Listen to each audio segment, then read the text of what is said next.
أعوذ بالله من الشيطان الرجيم. بسم الله الرحمن الرحيم.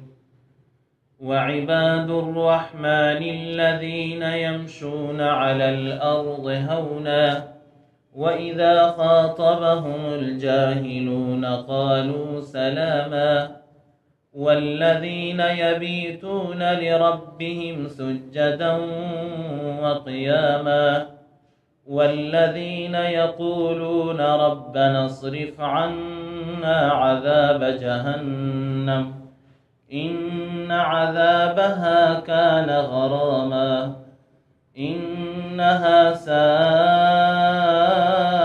مستقرا ومقاما والذين إذا أنفقوا لم يسرفوا ولم يقتروا وكان بين ذلك قواما والذين لا يدعون مع الله إلها آخر ولا يقتلون النفس التي حرم الله إلا بالحق ولا يزنون ومن يفعل ذلك يلقى أثاما يضاعف له العذاب يوم القيامة ويخلد فيه مهانا إلا من تاب وآمن وعمل عملا صالحا فأولئك يبدل الله سيئاتهم حسنات